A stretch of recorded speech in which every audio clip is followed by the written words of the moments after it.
Sejam bem-vindos a mais um episódio do podcast Reino Maravilhoso, que está aqui sempre disponível para lhe mostrar as caras dos homens que estão por trás da política do nosso território.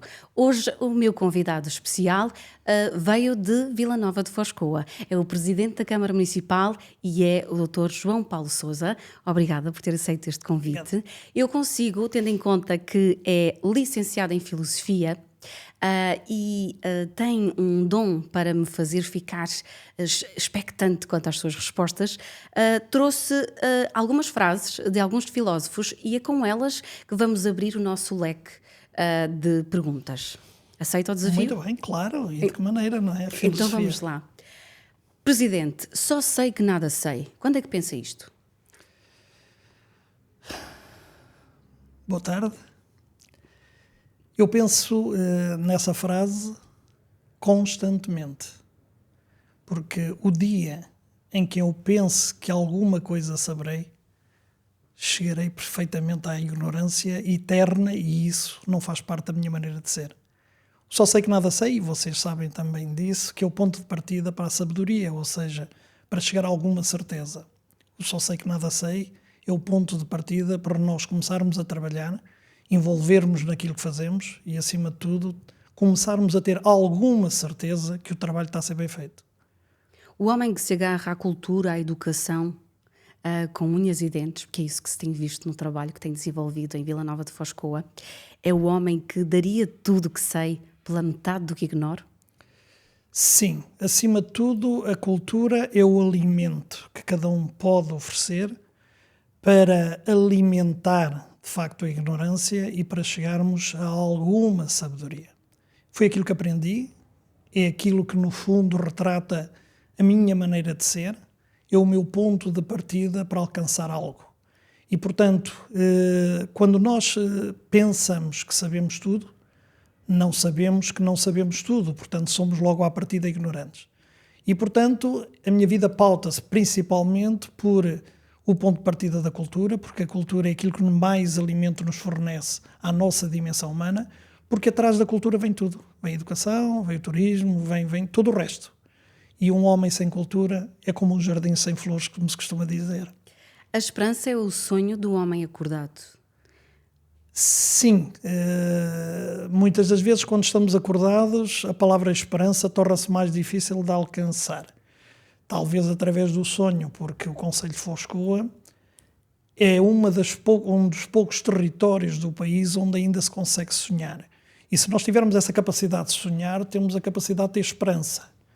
Não, o homem do Douro é um homem resiliente, é um homem capaz de ultrapassar mundos e fundos para trabalhar o dobro para mostrar metade em relação ao resto do país e, portanto, a esperança tem que ser sempre o foco.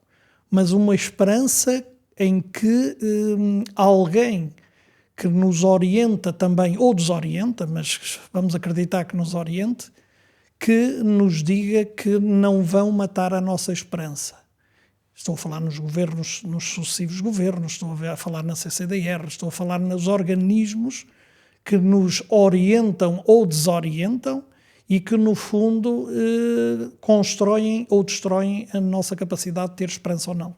A linha do Douro é uma esperança contínua? Será uma realidade?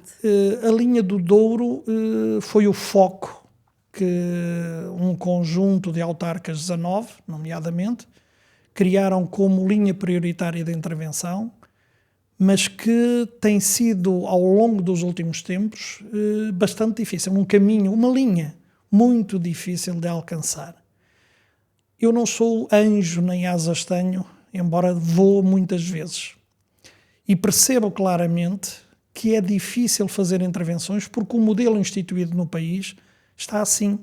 Não há votos no interior, não há votos neste despovoamento, e, portanto, tudo se faz a régua esquadro da dimensão económica. Temos que inverter este paradigma. Se nós não invertermos este paradigma, vai ser muito difícil.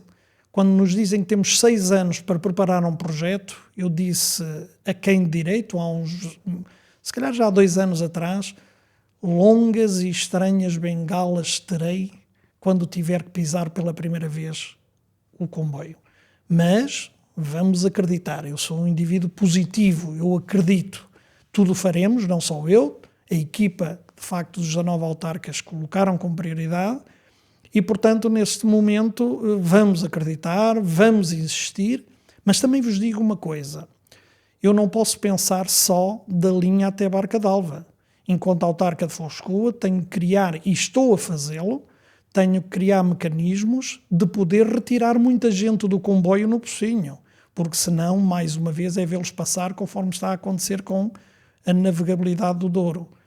Eles passam, eles deixam de facto o lixo e pouco mais deixam digamos, no território e vão a caminho de Salamanca. Não é isso que se pretende.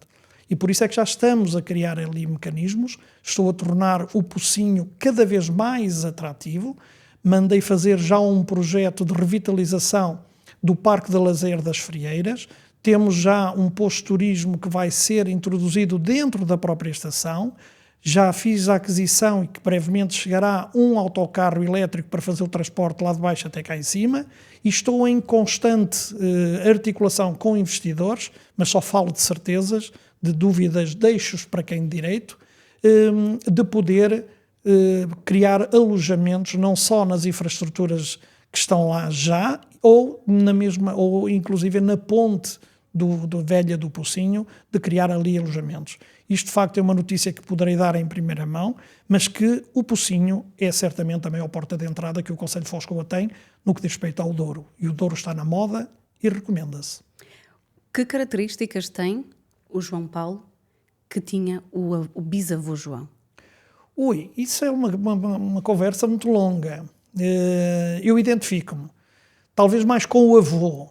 Primeiro porque me disse que é importante ser do Norte. Ser do Futebol Clube do Porto é das melhores coisas, das melhores heranças que eu tive. Vou de facto, se calhar deixar muita gente desanimada, mas pronto, temos pena. Ser do Futebol Clube do Porto é ser também ele vencedor, aguerrido, garra. Foi aquilo que eu aprendi ao ser do Futebol Clube do Porto. E depois ser do Norte. Há quem diga que o Futebol Clube do Porto nasceu no concelho de Vila Nova de Foz de Coa. Há quem diga que o Futebol Clube do Porto, António Nicolau de Almeida, em 1896, dizia que, na sua quinta de Santa Maria, como vai o seu Porto, o seu doutor. E na altura, em 1896, ele tinha a equipa de futebol e tinha as vinhas. E, portanto, é uma mais-valia o Futebol Clube do Porto ter nascido no concelho de Foz de Coa. É mais um atrativo. E, portanto, isto significa que o meu bisavô, de quem eu respeito e ainda o conheci, ele morreu... Um deles morreu com 99 anos, faltavam 5 dias para fazer 100 anos. Identifiquei-me, gostava muito dele, mas na realidade o meu avô materno foi ele que me deu o ser, porque eu fiquei sem pai e que me faleceu com 27 anos num acidente de automóvel. Não tem que ser um handicap não ter pai, porque andei por todo o país, mas ao mesmo tempo foi ele que de facto me deu todos os ensinamentos. E aquilo que eu tento transmitir aos meus filhos é precisamente, eles também dizem, já sei, meu pai, a palavra mais importante é a palavra humildade.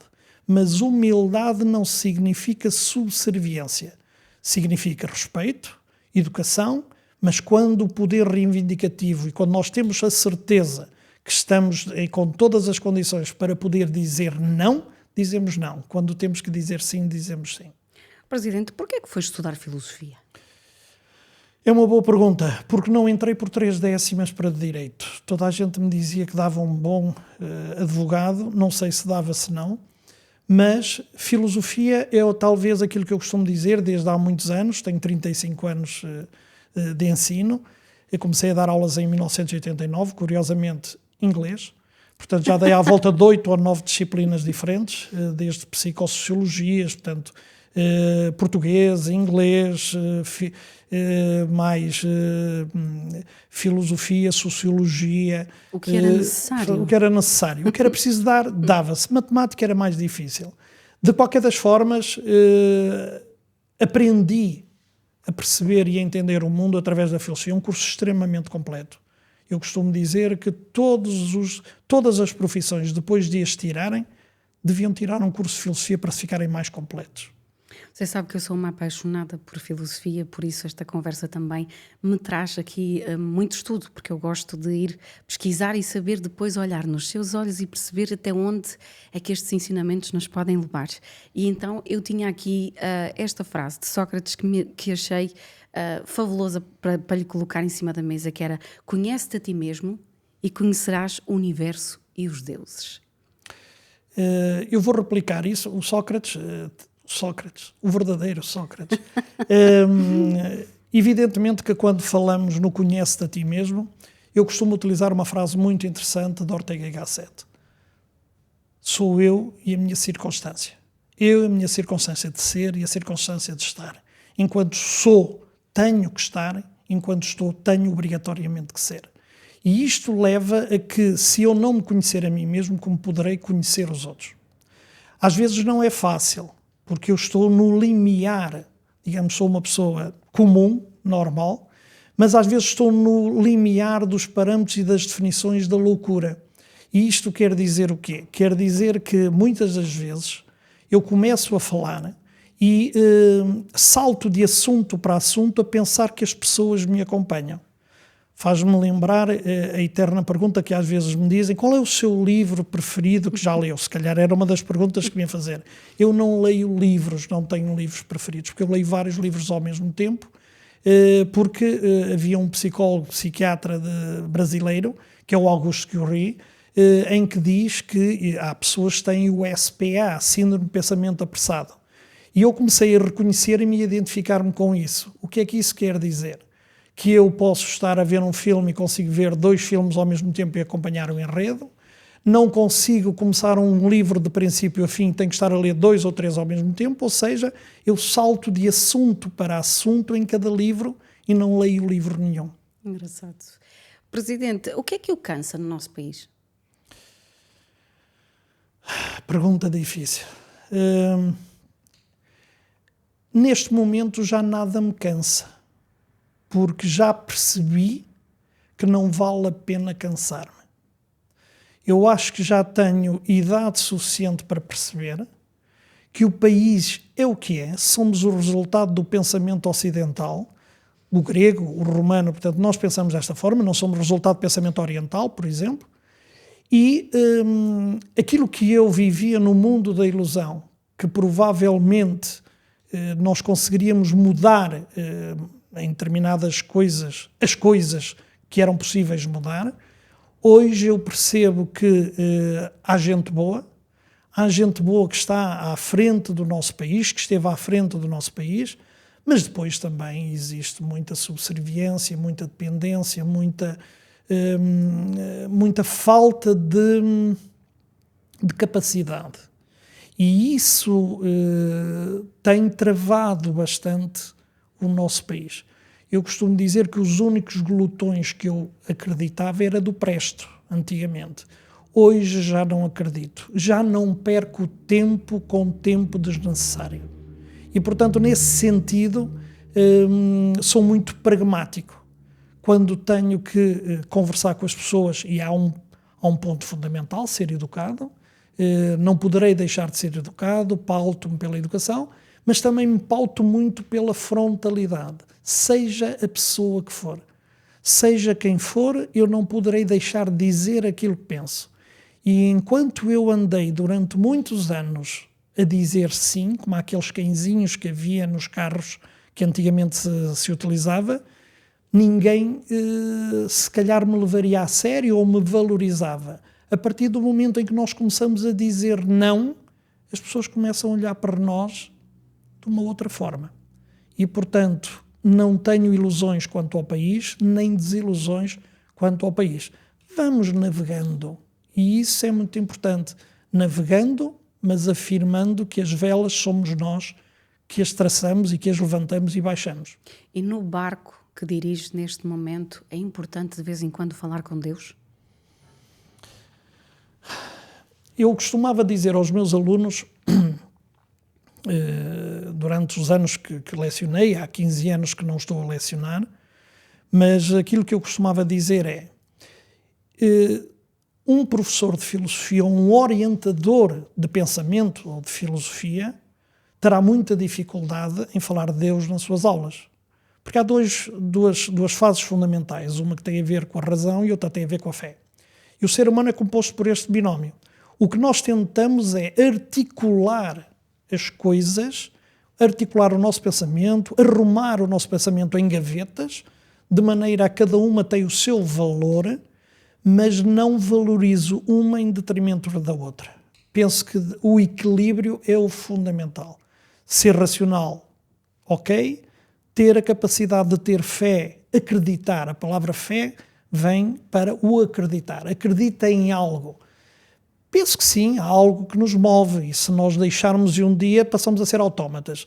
E, portanto, eu acredito em algo, mas sempre de uma forma muito moderada, ponderada, e isso é importante, porque se assim não for, entramos num dos extremos. E os extremos, como sabemos, até na política, não trazem vantagem nenhuma. Se os nossos produtores de vinho seguissem a razão, se calhar já tinham desistido. É verdade. Há aí uma mudança de tema muito interessante. Os nossos produtores de vinho, evidentemente, que têm paixão, têm herança, têm património que de facto herdaram e depois têm esta paixão pela terra, pelo cultivo. E é uma profissão muito, muito digna e muito importante para o nosso território. O que me parece é que entrou muita gente no nosso território. O que me parece é que há sempre alguém, e o Concelho de Foz de Coa é rico nisso, há sempre alguém que esquece a paixão e põe o cifrão à frente. Mas não são eles que estão errados. Quem está errado é a falta de coragem dos nossos sucessivos governantes de tentar travar aquilo que é fácil travar. Toda a gente já fez o diagnóstico, toda a gente sabe onde é que está o problema, a falta de coragem ou força política não tem. E eu aqui quero dar uma palavra de apreço ao José Manuel Fernandes, ao seu ministro, que o vejo com essa força de querer enfrentar o grande problema que nós temos de anos para cá. Vamos ver se conseguimos chegar a bom porto. Vamos acreditar, porque este território precisa. E de que maneira? Para conhecermos os amigos é necessário passar pelo sucesso e pela desgraça. Há amigos que se mantêm desde criança? E de que maneira? Essencialmente, isso é uma das coisas que eu mais preservo. E já agora, meus amigos, um grande abraço a todos eles, que eles sabem quem são. Não, é evidente, eu costumo dizer que na política não há gratidão nem ressentimento. Quem vai para a política para tentar arranjar um amigo, desengane-se. É como que alguém diz que se não tem um amigo até aos 30 anos, vai ter muita dificuldade depois em arranjar um grande amigo. Há casos em que acontece isso. Comigo também acontece. Mas esta gratidão e ressentimento que nós temos na política tem que ser vista de uma forma muito fria, porque na paixão não pode haver, na política não pode haver paixão, e os amigos, acima de tudo, eu sou filho único e costumo dizer que tenho alguns irmãos, e desde sempre, e como eu andei sempre a estudar fora, desde o meu quinto ano de escolaridade, e portanto consegui, por onde passei, e ainda agora mesmo, claro, Foz de Coa, Mochagata, não posso deixar de falar em Mochagata, que é a minha freguesia, mas todas elas, eu tenho 14 freguesias e portanto em tempo nenhum me esqueço delas, mas há sempre os amigos de infância, há sempre um brilhozinho que aparece quando estamos com os amigos.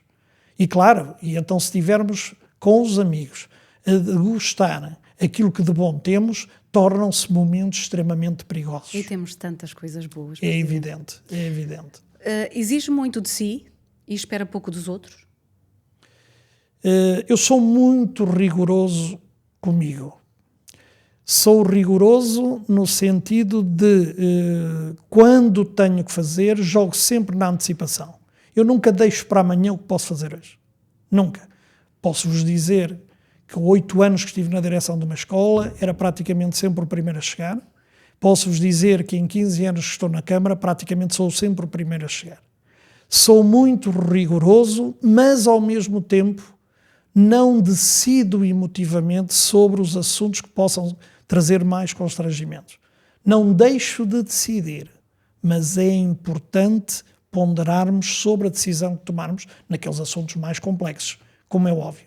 E, portanto, a emotividade faz parte de mim e este rigor faz precisamente com que eu tenha a preocupação essencial de a minha vida se pautar por programá-la dentro das possibilidades. Eu programo sempre, às vezes com constrangimentos familiares, porque sou muito rigoroso nesse aspecto, e que me dizem, lá estás tu a antecipar, lá estás a ser pessimista, lá estou a ser otimista, lá estou a fazer isto. Portanto, ou seja, como se diz na linguagem vulgar, quando eu tenho que ir a qualquer sítio, dá a sensação que anda tudo a toca de caixa porque eu tenho que ser o primeiro a chegar. Vêm reuniões de acima, eu quase que, seja onde for, eu sou o primeiro a chegar. Se tiver que ir a Lisboa, eu sou o primeiro a chegar. E, portanto, isto cria alguma ansiedade para quem me acompanha. Tal como, disse há pouco, a questão de ser, por exemplo, o SPA, de sino pensamento apressado. Eu sou um zapista por natureza. Eu consigo ver 2 filmes ao mesmo tempo, mas imaginem o constrangimento lá em casa de eu estar com o comando e estar constantemente a mudar de canal. É violento para quem está ao meu lado. Mas eu sou assim e vou tentar corrigindo aos poucos, mas não é fácil. Os seus filhos são os seus focos de emoção? É evidente. Os filhos, portanto, não é fácil falar sobre eles, não é? Tenho 2 filhos e de facto... Os meus filhos, quer dizer, se nós pudéssemos dizer que existe perfeição, eu acho que fiz um bom trabalho, eu e a minha esposa, de aspirarmos à perfeição dos nossos filhos.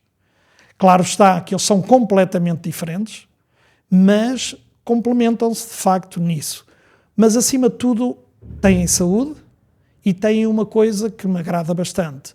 São humildes, não gostam de ter os holofotes virados para eles, mas com personalidade, com bastante personalidade, e portanto, nesse aspecto, eu tenho dificuldade, como é óbvio, de falar deles. Prefiro senti-los, prefiro estar próximos e o momento de estarem sentados ao pé de mim, para mim, tenho o dia ganho, como se costuma dizer. A sua esposa também tem que ter com ela muito segredo para guardar da força interior, porque conseguir ser mulher de alguém que tem a sua exposição não deve ser fácil. Eu costumo dizer que a minha esposa é o maior obstáculo político que eu tenho, nem sequer é a oposição. Porquê? Porque, de facto, anda há 30 anos a dizer que não gosta que eu ande na política. Eu continuo a insistir. É uma pessoa que não gosta, é extremamente reservada, não gosta deste tipo de situações, e eu respeito, claro, evidentemente, eu respeito, dou-lhe razão, é que o curioso dou-lhe razão, e ao mesmo tempo, no desempenho das funções que ela tem, ela é professora no ensino secundário em Foscoa, os alunos adoram-na, portanto é uma excelente profissional, mas ao mesmo tempo nós não falamos, é muito raro falar em política dentro de casa. Porquê trazer a política, ou mesmo a escola ainda vai entrando, porque eu sou o professor, estou na política, mas sou o professor. Mas praticamente os assuntos de município nunca entraram em casa. O Presidente é capaz de pôr um avental e fazer um almoço? É lá, quer dizer, eu ia dizer que sim, mas depois a minha esposa via isto e matava-me. É assim, o que eu posso dizer, sou excelente nos assados. Ótimo, já é uma bela. Digamos, dentro da cozinha é mais difícil. Dentro da cozinha, nem partir presunto eu sei. Mas normalmente há sempre um herói, eu estou sempre rodeado de heróis, os meus amigos são heróis. E então tenho sempre especialistas que sabem partir o presunto como ninguém. Ora, se eles são heróis, se eu os reconheço como tal, para quê? Quer dizer, posso abrir uma boa garrafa. Aliás, vocês já deram conta que sou um especialista a abrir garrafa praticamente com o cálice de um copo. Como sei. E aqui tenho que dar um abraço ao Francisco Lopes, de Lamego, porque foi o meu mestre. E como mestre foi excelente. Agora ele também já me diz que se calhar o discípulo está quase a ultrapassar o mestre. Mas nos assados sim, é uma das coisas que eu gosto quando vou de férias. 90% eu gosto de ir para um grelhador e peixinho fresco e tudo isso, e gosto de facto de assar. Todo o resto, eu vivi, como disse, fora, eu vivi em várias cidades, e tive que me orientar. E orientava. E essas coisas. Sim, muito armadinho. Aliás, há quem me acuse, sou extremamente organizado. Quando me dizem, lá está ele a organizar a roupa por cores. E depois isso é muito mau. Mas quanto ao resto, já não sou assim muito bom. Pertenço quase àquela geração mais antiga ainda, que era um marido quase que não faz nada, que nasci num berço de ouro. E portanto neste momento as coisas tornam-se assim um bocadinho mais complicadas, mas pronto, olha, é a vida, vou tentar mudar. Não é fácil, mas vou tentar mudar. Vamos tentar pelo menos fazer alguma coisa, Claro. uma massa, qualquer coisa. Sim, também. E surpreenda-me um dia destes dizer, olha, fiz lá em casa isto para Sim, eu uma vez fiz aos meus filhos, e eles, quando a minha esposa chegou, porque tinha ido para uma reunião, disse, mãe, por favor não deixes o pai aqui connosco, porque não tocaram em rigorosamente nada. Mas pronto, mas isto faz parte da vida também. E... Nunca perguntei isto a nenhum presidente dos que passaram por aqui até agora. Presidente, sabe dançar? Outra pergunta difícil. Homem pequenino ou velhaco ou bailarino? Eu prefiro ser velhaco. Não, porque o modo de dançar, se reparar, torna o homem, na minha perspectiva, muito manuseador, muito, eu não quero dizer mais nada, portanto, mas não tenho jeito nenhum para dançar, a não ser quando vem uma campanha eleitoral e evidentemente quando vamos às freguesias, aí é que a gente perde um bocado o verniz, mas mesmo aí chegam aquelas senhoras cheias de energia, crio alguma resistência. Avós, crio alguma resistência. Puxam-no para dançar. E crio alguma resistência, mas não tenho jeito nenhum. Se tivesse que oferecer um livro ao nosso primeiro-ministro, qual seria? Não sei se o título existe, mas vou criar agora um livro e vou criar um título.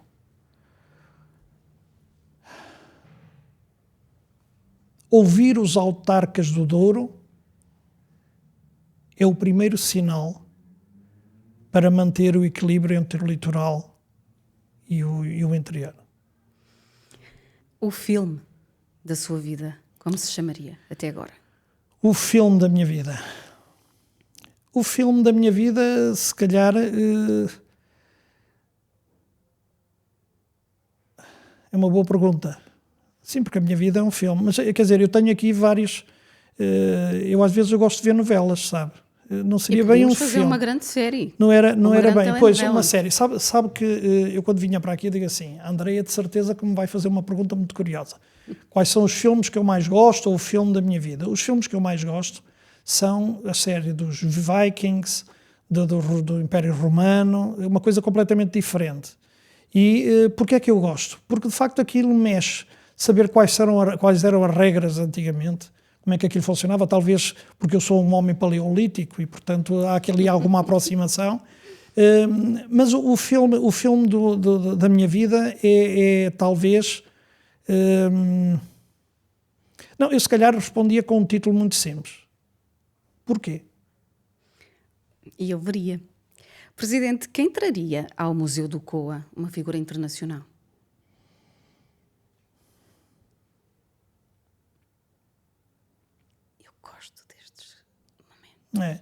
Não, porque o Museu do Coa, a Fundação do Coa, é um assunto que é muito sério para mim. E, portanto, nós não precisamos de pessoas no Coa que... Não seria pelo mediatismo, assim pela importância da pessoa, não seria. Eu traria ao Museu do Coa alguém que não precisava de ser internacional, mas alguém que nos dissesse que poderíamos ter ali condições para dar mais visibilidade ao Coa. Sei que estou a ser um pouco evasivo na resposta, mas o Museu do Coa tem alguns constrangimentos, muitos, mas não é com uma entidade ou com uma personalidade, digamos, internacional que as coisas se vão resolver. Porque o Museu do Coa faz parte digamos, de um cenário que neste momento nós temos que o alterar imediatamente. E esse cenário que está naquele território, precisamos de lhe dar uma nova força, uma nova energia, uma inteléquia. Leibniz falava numa inteléquia. Inteléquia quer dizer que é uma força eficaz. Não basta ter força. Há muita gente que tem força, mas não são eficazes. Há muita gente que é eficaz, mas é mole, não tem força. E, portanto, nós precisávamos de trazer, então, em vez de uma personalidade, uma inteléquia, uma força eficaz. Amendoeira em flor, em Vila Nova de Foz de Coa, é a altura em que pensa, eu estou no paraíso? Não, a amendoeira em flor é a altura em que eu digo tenho que arranjar forma de muitos pensarem que estão no paraíso, porque eu estou diariamente no paraíso.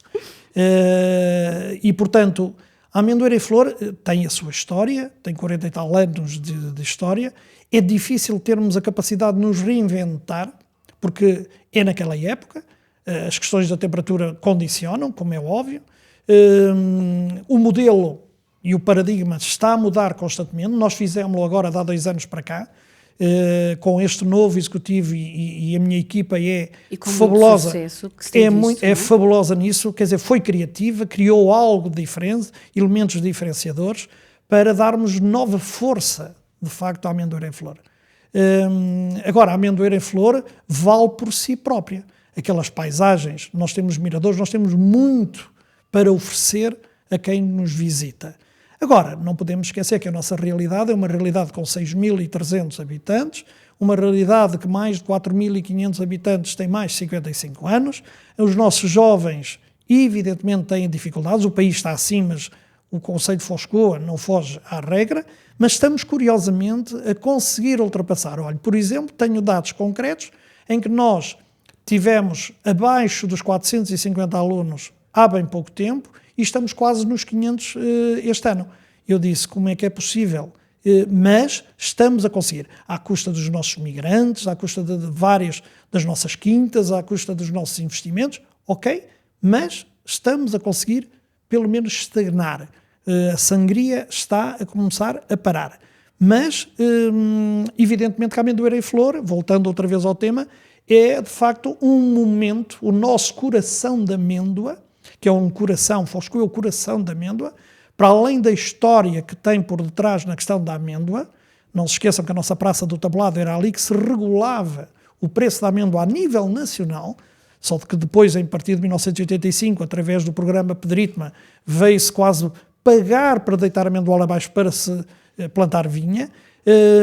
E, portanto, a partir daí, nós começamos a ter ali alguma dificuldade. Não é de produção intensiva, mas aquilo que se faz, a amêndoa é de excelente qualidade. E, portanto, se não há amêndoa, se não há amendoeiras, não há amêndoa. E, portanto, de facto, temos é que criar condições numa vertente económica e numa vertente turística para que, de facto, as coisas se conjuguem. Temos visto Vila Nova de Foz de Coa e estamos quase a terminar com muita vida, muita cultura, a poesia, o desporto, grandes eventos. Tem sido uma constante vida, digamos assim, que estamos a apreciar ver em Vila Nova de Foz de Coa. Isso dá-lhe também uma satisfação, ter um executivo preparadíssimo, que é isso que temos visto, para fazer a diferença. Nos grandes espetáculos de poesia também, que é uma coisa que vocês trouxeram outra dignidade também. Lembro-me que no ano passado, se não estou em erro, Nuno Judice esteve a comemorar também a sua literatura, que agora o perdemos-lo, mas fica eternamente. É prazeroso ser presidente do município que está a trabalhar desta forma, ou não? É evidente. Nós temos de estar em várias frentes ao mesmo tempo. Eu costumo dizer, aliás, na concretização dos Objetivos de Desenvolvimento Sustentáveis, porque do 2030, e fomos convidados agora no dia 18 pelo Sr. Professor António Cunha para estar presentes num painel na CCDR, nós e o município, uma boa experiência dos objetivos que diz respeito precisamente dos Objetivos de Desenvolvimento das ODS locais, nós e Braga, por exemplo, e eu vou precisamente falar lá em 4 pontos, em 4 focos fundamentais. Estamos a falar em pessoas, e nessas pessoas temos 2 pontos essenciais, tem a falar com os nossos séniores e com a nossa juventude. Temos o foco fundamental da cultura, do património. Foz de Coa tem imenso património, cultura, património, educação. E depois temos a questão da sustentabilidade ambiental e temos também, no fundo, a preocupação de quando fazemos as coisas, temos de ter objetivos bastante simples. A cultura é fundamental. Há muitos que pensam que é folclore. Não é cultura, claro, o folclore é cultura, mas não é esse folclore que estou a falar. Não é folclore, criterioso, e só é possível fazer isso porque as nossas contas estão em dia. E o município de Foz orgulha-se desde um passado recente, o anterior executivo da qual eu fiz parte, deixou saúde financeira, eu estou a replicá-lo, não deixamos de fazer os eventos que nós consideramos necessários, mas temos o foco e direcionamos não só na obra em si, mas também, de facto, na questão da cultura. Mas não esquecemos, de facto, o investimento. Não esquecemos, por exemplo, que fui buscar, ainda agora no 2030, 6 milhões e tal. Não esquecemos que eu fui buscar 4,3 milhões para agora no PRR requalificar a escola secundária. Não esquecemos que no primeiro direito fui buscar também 6 milhões. Temos ali à volta de 59 fogos para edificar e as obras consideradas normais. Portanto, eu tenho ali mais de, digamos assim, tenho à volta de 20 ou 20 e tal milhões de imediato, porque estamos na transição de um quadro comunitário, temos saúde financeira, mas há um foco que é fundamental, a tal visibilidade.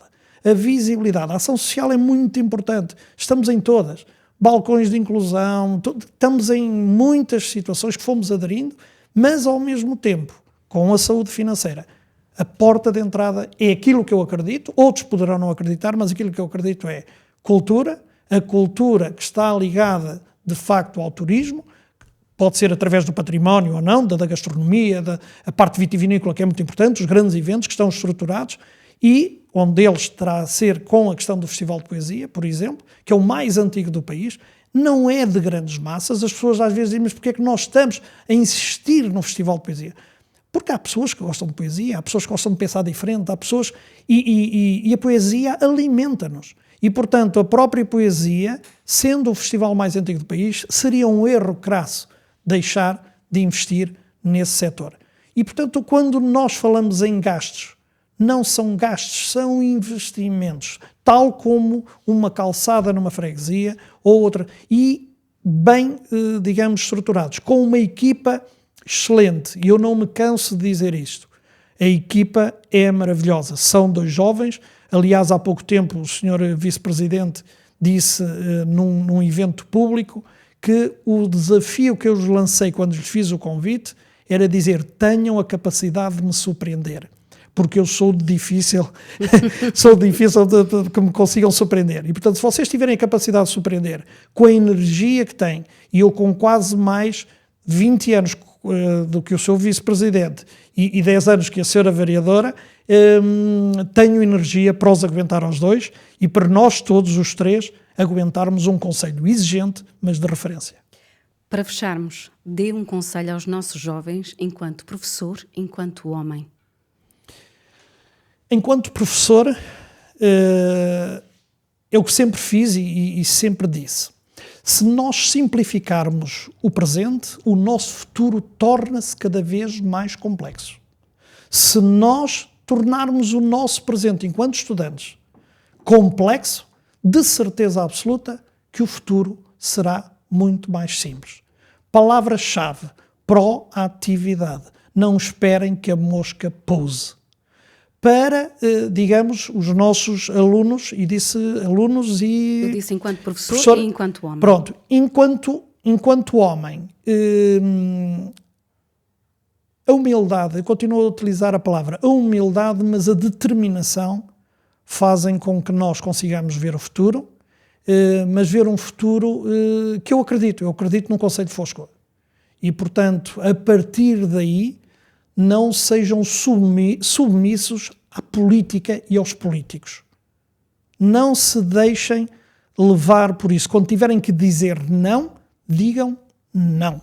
Quando tiverem que dizer sim, digam sim.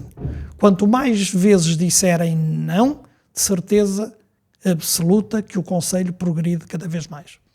Muito obrigada. Obrigado. Si também muito obrigada por dizer sim ao podcast do Reino Maravilhoso, hoje com este grande convidado, Presidente da Câmara de Vila Nova de Foscoa, a quem muito agradecemos. João Paulo Sousa então esteve connosco hoje. Voltamos no próximo episódio com mais um convidado ou convidada para que possa descobrir.